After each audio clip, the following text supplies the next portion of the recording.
अस्सलामुअलैकुम।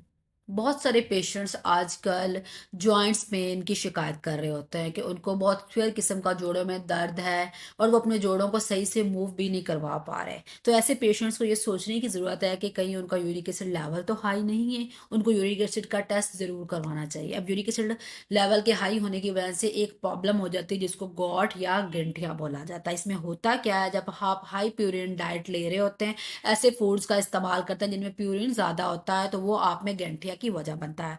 प्यूरिन जब आपकी बॉडी में ब्रेक डाउन होता है तो साथ यूरिक एसिड प्रोड्यूस होता है, और यूरिक एसिड जब एक्सेस में आपकी बॉडी में हो जाता है तो वो आपके जोड़ों के दरमियान में डिपॉजिट होना शुरू हो जाता है, वहां पर जमा होना शुरू हो जाता है और वहां पर क्रिस्टल फॉर्म कर लेता है जो कि प्रॉब्लम की वजह बनता है। उसकी वजह से आपको जॉइंट्स में बहुत ज़्यादा पेन फील होता है, आपके जॉइंट्स आपको सूजे सूजे फील होते हैं, वहाँ पे आपको इन्फ्लेमेशन फील होती है, एक टेंडरनेस सी आपके जॉइंट्स में आ जाती है जिसकी वजह से आप अपने जॉइंट्स को सही से मूव भी नहीं करवा पा रहे होते। इस कंडीशन के बिहाइंड बहुत सारी रीजंस है। अगर जिनको किडनी डिजीज है या वो डायबिटिक का यूज कर रहे हैं, ओबेसिटी या अल्कोहल की कंजप्शन या फ्रुक्टोज का डाइट में बहुत ज़्यादा होना या फैमिली हिस्ट्री, ये सारी चीज़ें ऐसे रिस्क फैक्टर्स हैं जो कि इन फ्यूचर में गॉट की वजह बन जाते हैं। तो गॉट के बहुत सारे सिम्टम्स जैसे कि मैंने स्टार्ट में बता दिया कि आपको बहुत सीवियर किस्म का पेन फील होता है, आपके जॉइंट्स में स्वेलिंग रेडनेस आ जाती है, इन्फ्लेमेशन वहाँ पर आपको फील होती है। तो अब अगर आपको यूरिक एसिड लेवल हाई हो गया है तो आपका जो मेन गोल्स होते हैं, पहला गोल होता है कि आपने अपने वेट को बॉडी रेट करना है। दूसरा गोल होता है कि आपने अपनी डाइट को हेल्दी करना है। तीसरी चीज़ कि आपने फूड्स को देखना है कि किन में प्यूरिन ज़्यादा है और किन में प्यूरिन कम है। तो कम प्यूरिन वाले फूड्स को आपने इस्तेमाल करना है, तो ये आपको ओवरऑल आपके यूरिक एसिड लेवल को कंट्रोल करने में बहुत हद तक मदद करेंगे। तो आज की इस वीडियो में हम मज़ीद बात कर लेते हैं कि आपको कौन से फूड्स इस्तेमाल करने हैं जो आपके यूरिक एसिड लेवल को कंट्रोल करने में आपकी मदद कर सकते हैं। और ऐसे फूड्स जिनमें प्यूरिन ज़्यादा है उनको आपने अवॉइड करना है। वो कौन-कौन से फूड्स हैं जो गॉट के पेशेंट्स के लिए बहुत ही खतरनाक साबित हो सकते हैं, उनकी कंडीशन को मज़ीद वर्स कर सकते हैं। तो सबसे पहले तो पानी।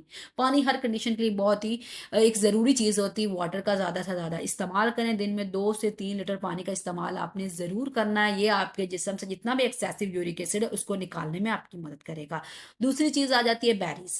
बेरीज़ स्पेशली हमारे पास स्ट्रॉबेरीज़ और ब्लूबेरीज़ आ जाती है। इनके अंदर एंटी इन्फ्लेमेटरी प्रॉपर्टीज़ है, मतलब कि आपको जो जॉइंट्स की इन्फ्लेमेशन है उससे लड़ने में मदद देंगी और ओवरऑल जो आपको जॉइंट्स में पेन हो रही है उससे भी रिलीफ देंगी। तो इनको अपनी डाइट में ज़रूर ऐड करें। एप्पल का ज़रूर इस्तेमाल करें। एप्पल के अंदर एक एसिड मौजूद होता है जिसको मैलिक एसिड बोला जाता है। ये बेसिकली आपका जो यूरिक एसिड बढ़ा हुआ है उसको न्यूट्रलाइज करने में आपकी बहुत मदद करेगा। अगर आप डेली एक एप्पल कंज्यूम करते हैं तो ये बहुत ही फ़ायदेमंद माना जाता है उन लोगों के लिए जिनका यूरिक एसिड लेवल हाई है। उसके अलावा बीन्स और लिग्यूम्स और सीड्स का इस्तेमाल भी जो यूरिक एसिड के पेशेंट्स हैं उनके लिए बहुत ही इफ़ेक्टिव रहता है कि इफ़ेक्टिव होम रेमेडी इसको माना जाता है। अगर आप every day uric French beans जैसे कि उसका जूस कंज्यूम करते हैं तो वो आपको यूरिक एसिड को ट्रीट करने में आपकी हेल्प करेगा। आप सनफ्लावर सीड्स या लिंटल्स को लेते हैं तो वो भी आपके यूरिक एसिड लेवल को लोअर करने में हेल्प करेंगे। अब कुछ ऐसे फूड सोर्सेज जिनमें विटामिन सी बहुत अच्छी मिकदार में पाया जाता है,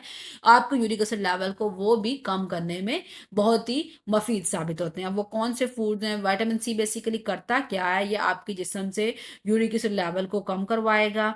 आपके यूरिक एसिड लेवल को कैसे कम करवाएगा? बेसिकली करेगा क्या कि ये आपका जो एक्सेसिव यूरिक एसिड है उसको आपकी ब्लड स्ट्रीम से अब्जॉर्ब कर लेगा और किडनीज की मदद से ये आपकी बॉडी से उसको फ्लश आउट करवा देगा in the form of urine. ठीक है। अब विटामिन सी के कौन-कौन से सोर्सेज़ हैं? हमारे पास कीवी आ जाता है, स्वीट लाइम आ जाता है, टोमेटो आ जाता है, कैप्सिकम आ जाता है, कुछ ग्रीन लीफी वेजिटेबल्स आ जाती हैं। ये सारे बहुत ही इफ़ेक्टिव सोर्सेज़ हैं, तो इनको आप अपनी डाइट में इस्तेमाल कर सकते हैं। उसके अलावा ऐसे फूड्स, ऐसे खाने जिनमें फाइबर अच्छी मिकदार में पाया जाता है, वो भी आपके यूरिक एसिड लेवल को कम करने के लिए बहुत ही अच्छे माने जाते हैं। ये आपके जिस्म से यूरिक एसिड लेवल को लोअर करने में हेल्प करते हैं, आपकी बॉडी से यूरिक एसिड को अब्ज़ॉर्ब कर लेते हैं और सिमिलरली उसको एलिमिनेट करवा देते हैं आपके जिस्म से। अब आप डाइटरी फाइबर की ज़्यादा कंज़प्शन करेंगे, आप एस्पारोल ले सकते हैं, ब्रोकोली ले सकते हैं, होल ग्रेन्स का कंज़प्शन कर सकते हैं। बनाना भी बहुत बेनिफिशियल माना जाता है आपके यूरिक एसिड लेवल को लोअर करने के लिए। अब ग्रीन टी, टी की जब बात आए तो ग्रीन टी जो है स्पेशली अगर आप उसको रोज़ाना इस्तेमाल करते हैं तो ये आपका जो यूरिक एसिड का लेवल बढ़े हुए हैं उसको कंट्रोल करने में बहुत ही इफ़ेक्टिव साबित होती है। आपके ओवरऑल जो गॉट का फ्यूचर में डेवलप होने का रिस्क है उसको भी कम करती है। अब कुछ ऐसी सब्जियाँ हैं उनको भी आप इस्तेमाल कर सकते हैं जिनमें प्यूरिन बहुत कम अमाउंट में मौजूद होता है और ये टोमेटो हो सकता है, ब्रोकोली आ गया हमारे पास, कुकुम्बर्स आ गए। ये ओवरऑल जो हैं यूरिक एसिड डाइट की सब्जियाँ हैं। वेजिटेबल्स के अगर हम टोमेटो देखें तो टोमेटो आपके यूरिक एसिड लेवल को लोअर करने में बहुत मदद करता है। फ्रेश टोमेटो अल्कलाइन नेचर होते हैं, तो ये आपकी जो ब्लड स्ट्रीम है उससे यूरिक एसिड लेवल को रिड्यूस करने में बहुत ही इफ़ेक्टिव माने जाते हैं। अब बात कर लेते हैं कि हमने बात कर ली कि कौन-कौन से फूड्स आपको इस्तेमाल करने हैं अगर आपको यूरिक एसिड लेवल बढ़ा हुआ है। कुछ ऐसे फूड्स हैं जिनको आपको अवॉइड करने की भी ज़रूरत है अपने यूरिक एसिड लेवल को कंपनसेट करने के लिए। सबसे पहले तो आपने ऐसे खानों का इस्तेमाल बंद कर देना है जिनमें शुगर ज़्यादा है। आप उसमें फ्रूट जूसेस आ सकते हैं, आपके शुगरी सोडा ड्रिंक्स आ सकते हैं, ये आपका जो यूरिक एसिड का अटैक है उसको ट्रिगर कर सकते हैं, तो इनको आपने अवॉइड करना है। उसके साथ-साथ आप हनी जो शुगरी सिरप्स वगैरह जिनमें फ्रुक्टोज़ ज़्यादा है, वो भी यूरिक एसिड के पेशेंट्स के लिए बहुत बैड होते हैं, तो आपने वो भी नहीं लेने हैं। उसके साथ-साथ अगली चीज़ आ जाती है मीट और आपका सी फूड जो है वो एक मेजर प्रोटीन का सोर्स है और प्रोटीन जो है आपके यूरिक एसिड लेवल को राइज करवा सकता है, तो आपके जो गॉट या गठिया के होने का रिस्क है उसको बढ़ा सकता है। तो आपने लिमिट करने देनी है अपनी कंजप्शन मीट और एग वगैरह की, क्योंकि इसका डायरेक्ट इम्पैक्ट है आपके यूरिक एसिड के लेवल पर। कुछ पल्सीज हैं उनके अंदर भी प्यूरिन का कंटेंट बहुत ज़्यादा पाया जाता है, तो आपने ट्राई करना है कि उन पल्सीज को भी अपनी डाइट से रिस्ट्रिक्ट कर दें, अवॉइड कर दें अपने गॉट अटैक को अवॉइड करने के लिए। Some vegetables also have high uric acid, high purine levels, उसमें कॉलीफ्लावर आ जाता है, स्पेशली स्पिनच और मशरूम वगैरह, तो पीस भी आ जाते हैं, तो इनको भी आपने अवॉइड करना है। और सबसे लास्ट चीज़ कि आपने रिफाइंड कार्ब्स को भी ट्राई करना है कि ना लें। रिफाइंड कार्ब्स में आपके जो बेक्ड प्रोडक्ट्स आ जाते हैं, कुकीज़, केक्स, ब्रेड्स वगैरह, तो आपने ट्राई करनी है कि उनको इस्तेमाल ना करें। ये भी आपके यूरिक एसिड लेवल को बढ़ा सकती हैं। ये सारी ऐसी चीज़ें हैं जिनके अंदर पोटेंशियल है कि ये आपके यूरिक एसिड लेवल को बढ़ा के आप में एक सीवियर किस्म की कंडीशन जिसको गॉट या घंटिया बोलते हैं वो कॉज करवा सकते हैं। उसकी वजह से आपको बहुत ही प्रॉब्लम फेस करना पड़ता है, बहुत सीवियर किस्म का पेन होता है, आपकी मूवमेंट बहुत डिस्टर्ब हो जाती है और ये घंटिया आपके नी जॉइंट्स में हो सकता है, एल्बो जॉइंट्स में हो सकता है, फीट में हो सकता है, इवन शोल्डर में भी हो सकता है।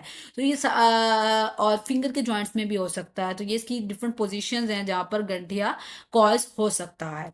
और मैंने आपको बता दिया कि अगर आपका यूरिक एसिड लेवल बढ़ा हुआ है और अभी आप इस सीवियरिटी की कंडीशन पर नहीं पहुंचे, तो आप अपने यूरिक एसिड लेवल को कम करके इस आने वाली सीवियर कंडीशन से बच सकते हैं। तो यहाँ पर एक मैंने सैंपल डाइट प्लान भी ऐड कर दिया है कि अगर आपका यूरिक एसिड लेवल बढ़ा हुआ है तो किस किस तरह से आप इन सारे हेल्दी फूड ऑप्शंस को अपने डाइट में ऐड करके अपने ग्रंथियाँ और गॉट के अटैक को कंट्रोल कर सकते हैं।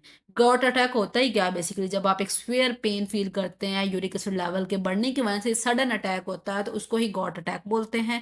तो आप उसको कंट्रोल खुद अपनी डाइट से, अपने लाइफस्टाइल की मैनेजमेंट से कर सकते हैं। अदर चीज़ें जो मैंने बताई कि अपने वाटर के इंटेक का ध्यान रखना है, अपने स्ट्रेस को भी मैनेज करना है और अपने वेट को भी मॉडरेट करने की ट्राई करनी। So thank you for watching my video. Don't forget to comment, share, like and subscribe. I hope so के आज की वीडियो आप लोगों के लिए काफ़ी इंफॉर्मेटिव रही होगी और आपको बहुत कुछ न्यू सीखने को मिला होगा। अल्लाह हाफिज़।